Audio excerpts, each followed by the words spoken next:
vamos, retomando nosso encontro. A proposta hoje, neste estudo, nós chamamos de Estudo e Oração do Caminho. Seria no primeiro encontro fazer esta introdução sobre o que é peregrinar e porquê da peregrinação, que já fizemos. E agora mesmo esse dado bíblico. Né? Demos a este primeiro encontro a anunciação do Senhor. Maria, serva de Deus e da palavra, Deus vem ao nosso encontro. A encarnação. Experiência de sentir-se salvo, Deus visita o seu povo. Por que isso? Porque um dos sítios que nós vamos lá conhecer é Nazaré. Né? Então, dentro da nossa proposta da peregrinação, é contextualizar o que significa para nós cristãos ir a Nazaré. O que de fato se deu em Nazaré. Porque, diferentemente somente de irmos para... Não vamos só conhecer Nazaré, mas Nazaré diz muito para nós. É um dos fatos fundantes da experiência cristã, é a encarnação. Jesus se encarna. Isso se dá numa cultura, numa língua, numa situação geográfica, numa parte do mundo, que é Nazaré. Então, o objetivo de tudo isso é montar uma arquitetura que nos leve a ter desejo, né? Voltando a um daqueles pontos que colocávamos, né? Das moradas de Deus, o desejo. Por que vamos a Nazaré? O que Nazaré, passado tantos anos, tem ainda a nos dizer? Porque é um dos sítios que se vai a Jerusalém e é quase que obrigatório ir a Nazaré. Então nós vamos, quem trouxe a Bíblia, Lucas capítulo 1. Para o próximo encontro, soldados armados. Lucas capítulo 1, 26 a 38. Lucas capítulo 1, 26 a 38.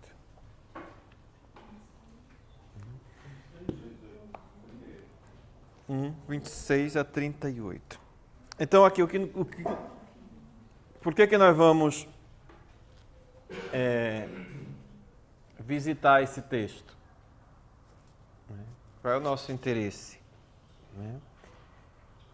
O nosso interesse é fazer uma experiência de revisitar esta vila de Nazaré, onde aconteceu algo que é, como dito, fundante, é a encarnação do Verbo. Deus desce das alturas, assume um corpo, assume uma história, assume uma cultura, assume uma língua, assume traços de homem, né? E a nossa... Fechar ali.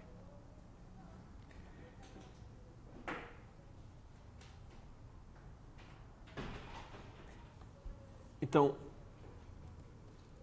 em Nazaré se dá algo fundante que é a encarnação. Deus entra na nossa história. Assume um corpo, assume uma cultura, se faz um de nós. Deus nos visita. Então vamos lá. Talvez as traduções sejam diferentes, mas no fundo é a mesma coisa. No 6º mês, o anjo Gabriel foi enviado por Deus a uma cidade da Galiléia chamada Nazaré, a uma jovem prometida em casamento a um homem chamado José, da família de Davi, e essa jovem se chamava Maria. O anjo veio à presença dela e lhe disse: Alegra-te, ó tu que tens o favor de Deus. Ou seja, talvez em outras traduções, alegra-te, ó cheia de graça, o Senhor está contigo. A estas palavras ela ficou grandemente perturbada e se perguntava o que podia significar esta saudação. O anjo lhe disse: Não temas, Maria, pois obtiveste graça junto a Deus. Eis que engravidarás e dará à luz um filho, e lhe darás o nome de Jesus. Ele será grande, será chamado Filho do Altíssimo. O Senhor Deus lhe dará o trono de Davi, seu pai. Ele reinará para sempre sobre a família de Jacó e o seu reino não terá fim. Maria disse ao anjo: como se fará isso, visto que eu não tenho relações conjugais? O anjo lhe respondeu: o Espírito Santo virá sobre ti e o poder do Altíssimo te cobrirá com a sua sombra. E por isso aquele que vai nascer será santo e será chamado Filho de Deus. E eis que Isabel, tua parenta, também, para dar à luz a um filho, em sua velhice, já está em seu 6º mês, ela que era chamada estéril. Pois nada é impossível a Deus. Maria disse então: eu sou a serva do Senhor, aconteça-se segundo a tua palavra. E o anjo a deixou. Então esse é um texto que com certeza tantas e repetidas vezes já visitamos, já nas celebrações dominicais ou não, já escutamos nas festas marianas, já o escutamos, já o lemos, já rezamos. É um texto também que nas equipas vai e vem, tá sempre volta esse texto, E de que de fato de que se trata esse texto? Como dito, se trata de algo inaudito, algo extraordinário. Aquilo que os antepassados do Antigo Testamento desejaram, os olhos, os projetos de vida que desejaram ver o Messias, e ainda é a crença dos judeus. Os judeus acham que a cada geração pode o Messias aparecer. Então imagine quantas gerações eles esperaram e para muitos ainda continuam na espera do Messias. Então se trata de algo gestado ao longo de anos e anos e anos. E agora isto acontece. E como é que isto acontece? Acontece nesta vila, Nazaré. Se nós pegarmos para trás, na Sagrada Escritura, é uma vila que nunca aparece. É uma aldeia, é uma vila perdida no interior da periferia do Império Romano, sem nenhuma importância. Então já aí, das escolhas de Deus, começa já um processo de desconstrução. Por que não Jerusalém? Por que não outra vila ou cidade de importância também conhecida, ou pelo menos registrada? Não. Aparece, o projeto de Deus se realiza numa vila esquecida, nunca falada, para dizer que de fato isso é tão inédito, tão novo, que até onde isto acontece causa uma estranheza. E como é que isto acontece? Acontece por meio de uma mensagem. O anjo Gabriel é enviado a Deus a esta cidade, a esta jovem prometida em casamento, ou seja, Maria, se nós olhamos, Maria já tem um compromisso. O texto diz que ela estava prometida em casamento. Nós sabemos que o casamento judeu se dá, e na época de Jesus se dava em diversas etapas.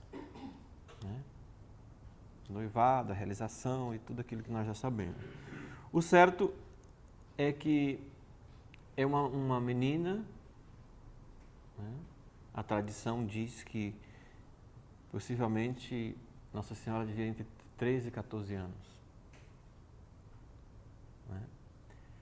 Para os tempos de hoje, uma rapariga de 14 anos tem toda a noção dos acontecimentos. O mundo mudou, as comunicações são outras, sabe-se muito com 14 anos. Mas a essa altura não. É uma menina, uma jovenzinha, mas já dentro da perspectiva da sua cultura, já comprometida com José. Às vezes a gente visita esse texto e não se depara com com a grandeza que foi. Primeiro é que a iniciativa é de Deus. É Deus que vem, que manda um mensageiro. E manda, como já dito, um lugar esquecido da periferia do Império Romano, numa província da Palestina. Depois há uma menina, jovem, que também tem já a sua vida pré-arrumada. Ela está dentro de um projeto, que é o casamento com José. O anjo vem à sua presença e disse: alegra-te, ó cheia de graça, o Senhor achou graça junto de ti.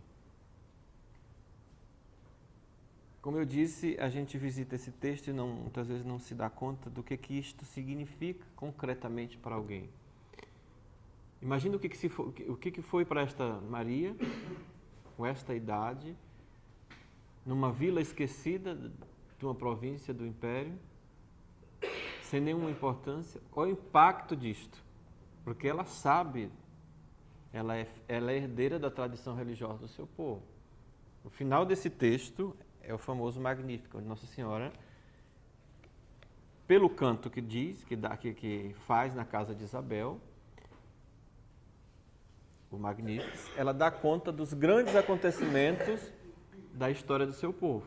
Ela fala dos profetas, ela fala dos acontecimentos principais que se deu no Antigo Testamento. Então ela não é uma bobinha, ela conhece a tradição religiosa do seu povo. Ela sabe que o seu povo espera um Messias. Agora imaginemos o impacto que foi para ela. Por que eu? Primeiro porque eu vivo aqui, onde ninguém vem, onde ninguém passa.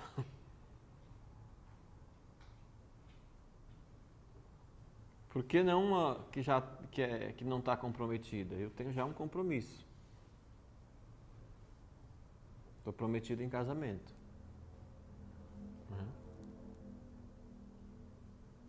De repente ela escuta de um mensageiro, e na Sagrada Escritura, quando os anjos falam, é o próprio Deus que fala. É Deus que fala, que dá a sua mensagem. E a primeira palavra é um cumprimento que não é simplesmente uma delicadeza, não é uma cortesia. Como nós dizemos, olá, bom dia, boa tarde, boa noite, como está? A saudação do anjo, a famosa saudação de Gabriel, não é uma saudação de cortesia. É algo mais que isso. É a comunicação de que Deus, olhando do início ao fim da história da humanidade, não passou aos seus olhos ninguém tão digna quanto ela. E diz: alegra-te, porque encontraste graça junto de Deus.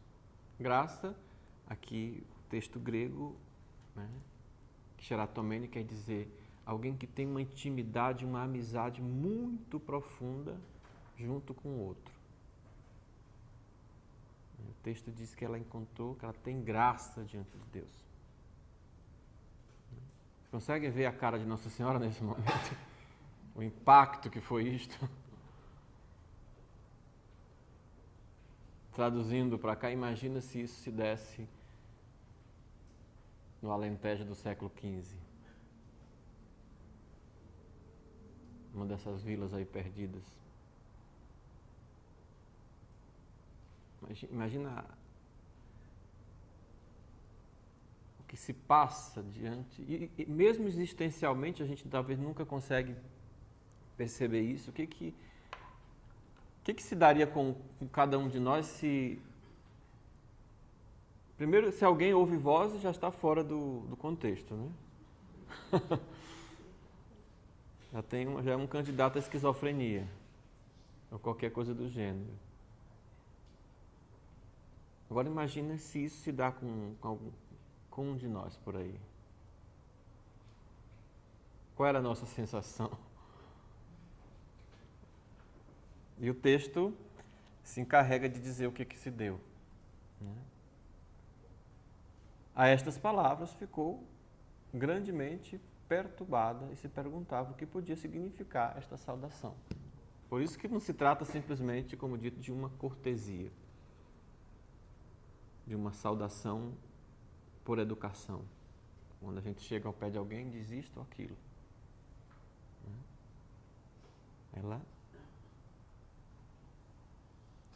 Ela fica perturbada. Ou seja, diante desta perturbação de Nossa Senhora, né, a gente pensa e podemos a partir de agora pensar, verdadeiramente sem cometer erro, né, que diante das coisas de Deus é lícito também se perturbar.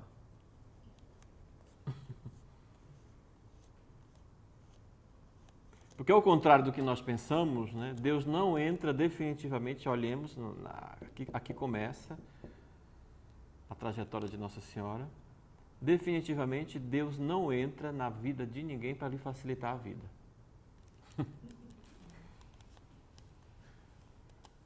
Quem leva a sério percebe que não é por aí. Não é para as facilidades.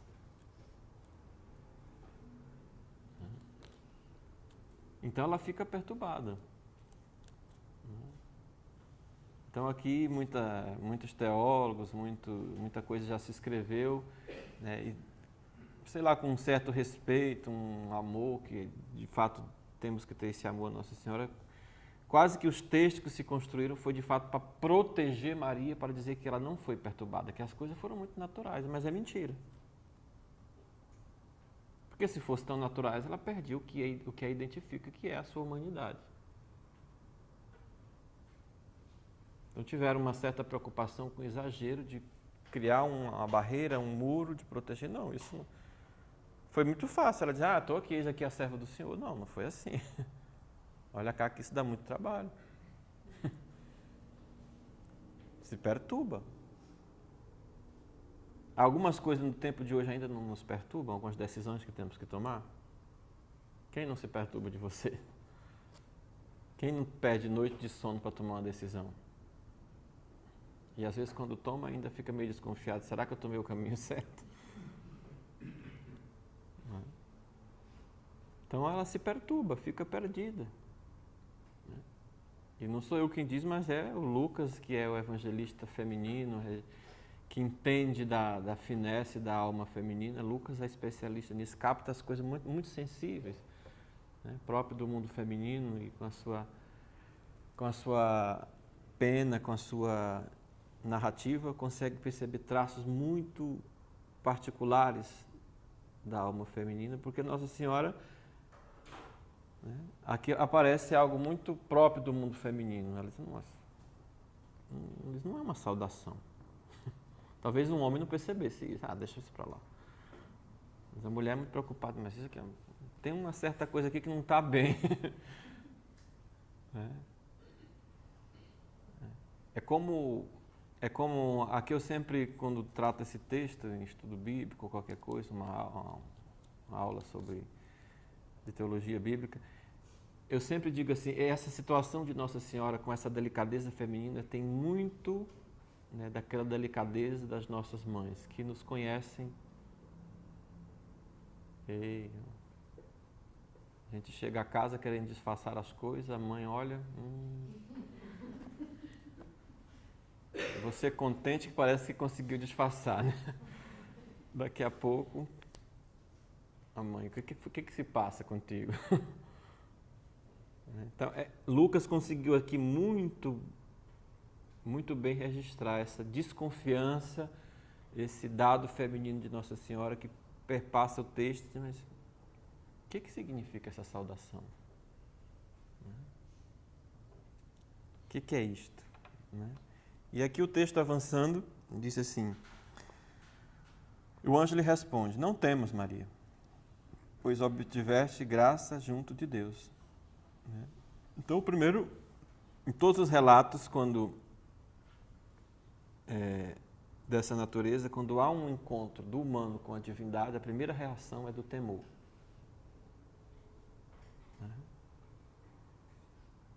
Temor diante da grandeza que é Deus, o ser humano se encolhe, se recolhe na sua miserabilidade, na sua pequenez, na sua insignificância e se extasia diante da grandeza do sagrado, do divino.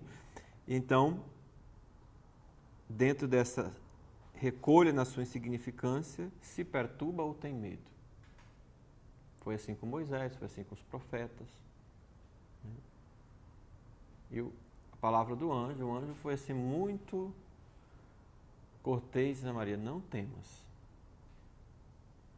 Estás perturbada, é natural que tu te perturbe, porque o que vai acontecer é o fato principal da história da humanidade, se dá aqui contigo. Então não temas. Por quê?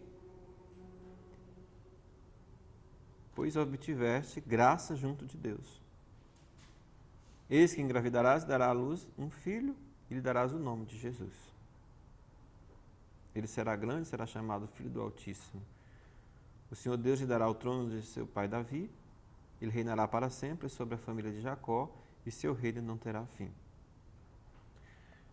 Então é um anjo que realmente estudou teologia, que fala em pouquíssimas palavras o resumo da história de Israel. Fala da esperança messiânica em torno do trono de Davi, e com a morte de Davi cria-se uma outra expectativa de um novo Messias, de um messianismo que vem e inaugura-se em Israel, pela tradição profética, uma descendência messiânica da casa de Davi. Depois reinará para sempre sobre a família de Jacó, porque Israel está fundada sob a tradição dos patriarcas de Jacó, e o seu reino não terá fim.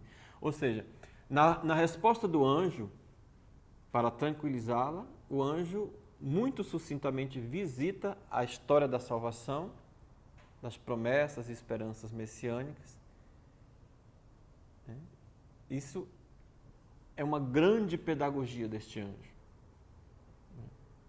Se a gente observa, estudando a fundo, o que este anjo diz a Maria é algo que confirma as esperanças contidas e, ao mesmo tempo, desconstrói o seu medo. Porque logo a seguir ela se apresenta disponível. Ela já não tem mais perturbação. Ela já não tem mais temor. Porque ela entende que se trata do cumprimento do que a sua raça esperava. Chegou o tempo. É agora. Maria disse ao anjo: como se fará isto? Visto que não conheço, não tenho relações sexuais. O anjo lhe respondeu: o Espírito Santo virá sobre ti e o poder do Altíssimo te cobrirá com a sua sombra. Então Maria consegue compreender que se trata da realização de uma promessa, mas ainda aqui a alma feminina que Lucas descreve, fica ainda esta pergunta. Porque, tratando as claras, a única forma que a humanidade, até agora já estão inventando outras, de se ter filhos é numa relação sexual.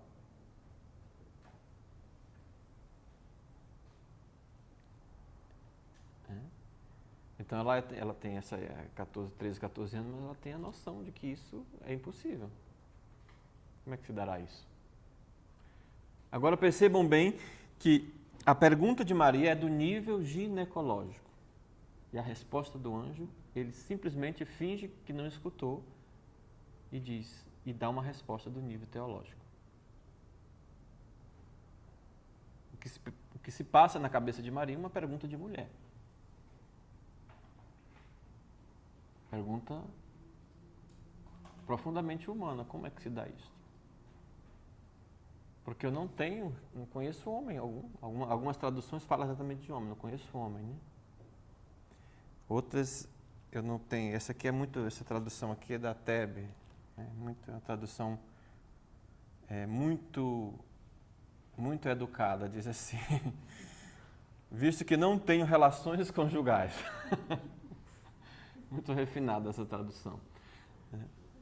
Mas, na verdade, Maria pergunta, a pergunta é do plano ginecológico, ou seja, uma pergunta, como é que se dá uns processos de uma gravidez? Eu não conheço. Eu estou prometido em José, mas não coabitamos. Não foi consumado o casamento. Como é que dará isso? Então, o anjo não satisfaz a sua pergunta, do nível que ela faz, mas diz, olha, o Espírito Santo virá sobre ti, o poder do Altíssimo te cobrirá com a sua sombra. Ou seja, na resposta lá em cima do anjo, ele será chamado Filho do Altíssimo, o Senhor Deus dará o trono do seu pai. Até aqui não apareceu o autor do impossível, que é o Espírito Santo.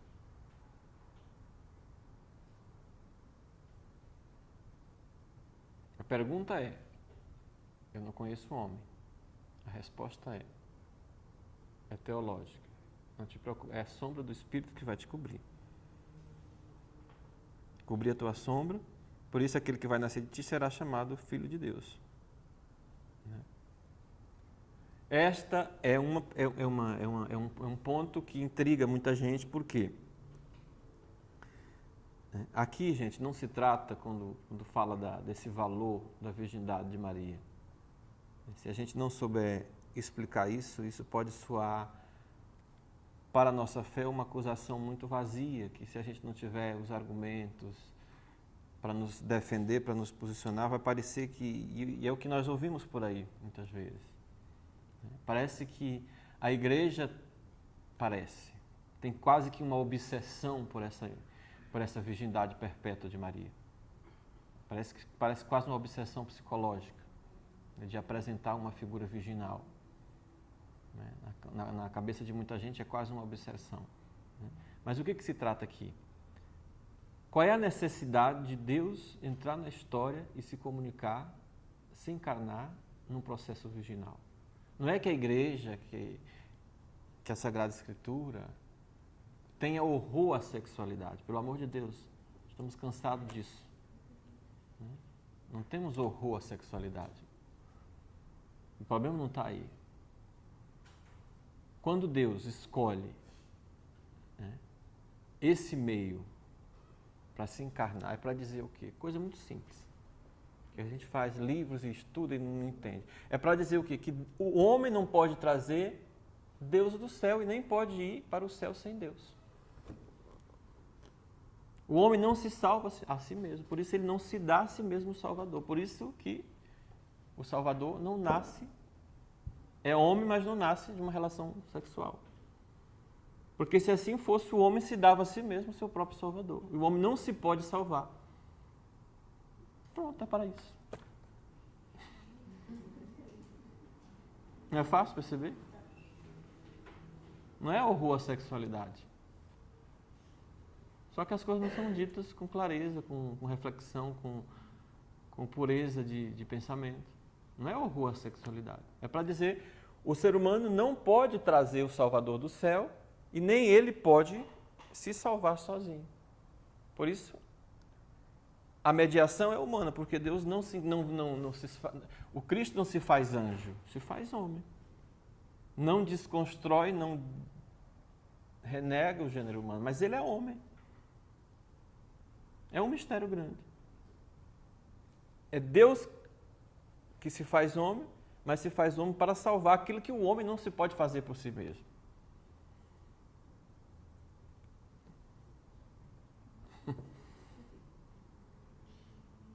Complicado, né? Amanhã nós vamos celebrar a festa de Santa Teresinha. Santa Teresinha diz assim, na História de uma Alma, chamadas 3 loucuras de Deus. E uma das 3 loucuras que Teresinha diz que Deus é louco por isto. Primeiro é assim, uma das primeiras loucuras de Deus é se fazer homem.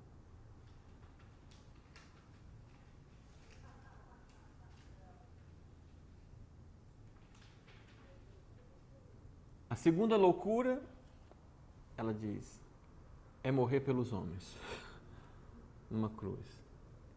E ela diz, a loucura terceira e mais escandalosa é se dar num pedaço de pão e dizer que está vivo. Que loucura, diz lá o texto, que loucura não fizeste vindo ao mundo nos salvar. E depois ainda ficas vivo neste altar. Quer dizer, é um pouco disso, né, que está aqui no texto. Né? Essa delicadeza de Deus que não rejeita o que somos, mas aperfeiçoa e se serve do que somos para dizer definitivamente qual é a nossa dignidade, qual é o nosso destino, que é a salvação.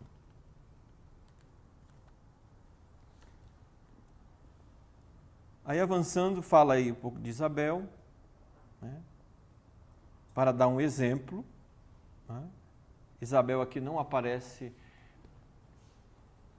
para satisfazer o ego de Maria, para dizer, olha, não é só tu, porque também tem uma prima tua que Deus também se lembrou da família inteira.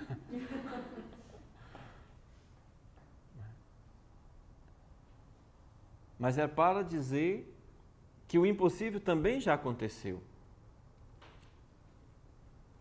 De novo, essa informação que é preciosa, Lucas, que é o refinado na alma feminina, coloca essas duas mulheres. O que ele diz de Isabel?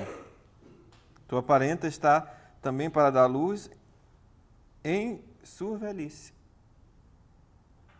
Já está em seu 6º mês. Ele contrapõe, né, a velhice de Isabel. É muito bem construído esse texto. Só mesmo uma cabeça que não é genial seria capaz de fazer isso. Porque o que ele faz? Ele apresenta uma jovem, né, onde acontece o impossível, que é a encarnação de Jesus. Contrapõe esse mesmo impossível que acontece numa senhora de 80 anos.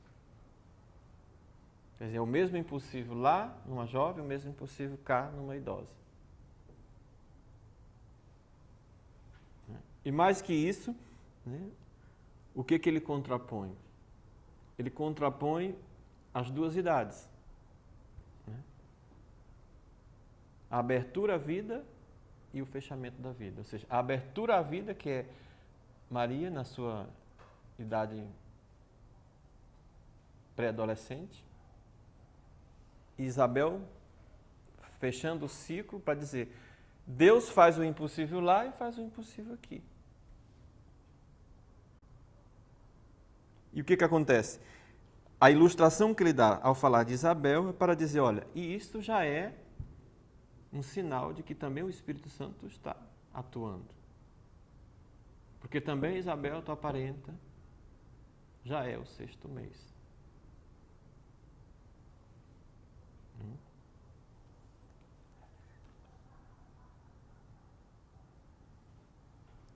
Então, após isto tudo,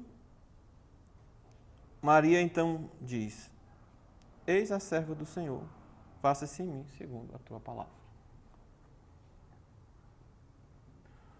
Ou seja, o que Maria vai concluir?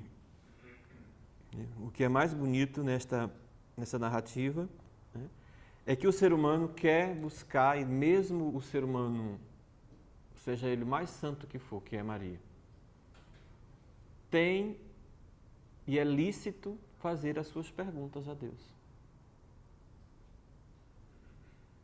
Tirar as suas satisfações, as suas dúvidas, esclarecer as coisas. Que é transparência. E o anjo apresenta toda essa trajetória da transparência de Deus em relação a ela, a sua escolha, o que se dá. Né? Depois disso, né, o que ela diz? Então, eis aqui a serva do Senhor, faça-se em mim segundo a tua palavra. Ou seja, só tem uma resposta, é disponibilidade. E o que nós vemos aqui para concluirmos? O que isso tem a ver com a peregrinação? Que tudo isso se dá num evento chamado encarnação, que é para quê? Para que nós nos maravilhemos que Deus nos visita e para nos salvar. Então nós, diante desse texto, nós temos que nos maravilhar que nós somos o objeto de toda essa trajetória. Tudo isso feito para quê? Para dizer que cada um de nós somos salvos e amados por Deus. E não é pouca coisa. Se nós nos dessemos conta verdadeiramente do que isso significa, outra coisa não fazíamos senão como Maria, dizer, eis-me aqui para também eu fazer a tua vontade. Aconteça-se em mim segundo a tua palavra. E o anjo já tinha cumprido a sua missão, juntou as asas e voou para o céu, voltou. Então, isso tudo se dá nesta Nazaré, que nós vamos visitar. E eu vou concluir, então, com um texto, uma página. O que significa ir a Nazaré, depois de ter ouvido tudo isso, desse mistério da encarnação que se dá em Nazaré? O que significa? Qual é a lição de Nazaré?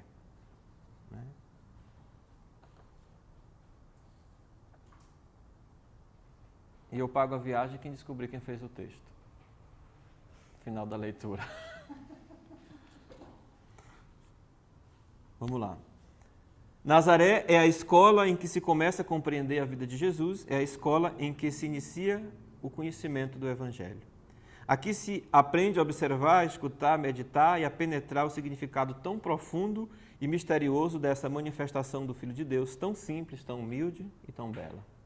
Talvez se aprenda também, quase sem dar por isso, a imitá-la. Aqui se aprende o método e o caminho que nos permitirá compreender facilmente quem é Cristo. Aqui se descobre a importância do ambiente que rodeou a sua vida durante a sua permanência no meio de nós, os lugares, os tempos, os costumes, a linguagem, as práticas religiosas, tudo que serviu a Jesus para se revelar ao mundo. Aqui tudo fala, tudo tem sentido. Aqui nesta escola se compreende a necessidade de ter uma disciplina espiritual se queremos seguir os ensinamentos do Evangelho e sermos discípulos de Cristo. Quando desejaríamos voltar a ser crianças e a sacudir, quanto desejaríamos voltar a ser criança e acudir a esta humilde e sublime escola de Nazaré? Quanto desejaríamos começar de novo, junto de Maria, admitir a verdadeira ciência da vida e a superior sabedoria das verdades divinas. Em primeiro lugar, uma lição de silêncio.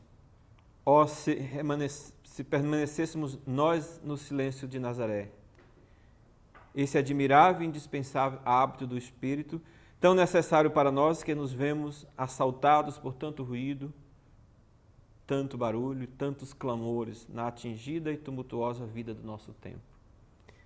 Silêncio de Nazaré ensina-nos o recolhimento, a interioridade, a disposição para escutar as boas aspirações e as palavras dos verdadeiros mestres.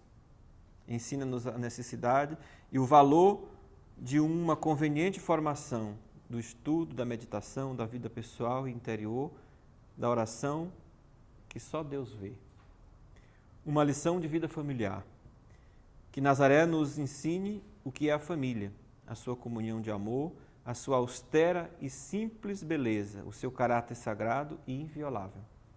Aprendamos de Nazaré como é preciosa e insubstituível a educação familiar e como é fundamental e incomparável a sua função no plano social. Uma lição de trabalho. Nazaré, a casa do filho do carpinteiro. Aqui desejaríamos compreender e celebrar a lei severa, mas redentora do trabalho humano. Restabelecer a consciência da sua dignidade, de modo que todos a sentissem. Recordar aqui sobre este teto que o trabalho não pode ser um fim em si mesmo, mas que a sua liberdade e dignidade se fundamentam não só em motivos econômicos, mas também naquelas realidades que orientam para um fim mais nobre.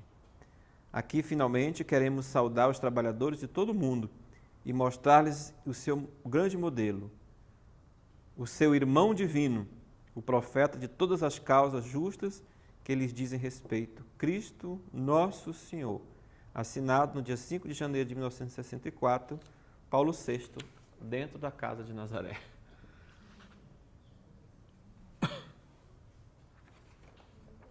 A visita que ele fez a Nazaré.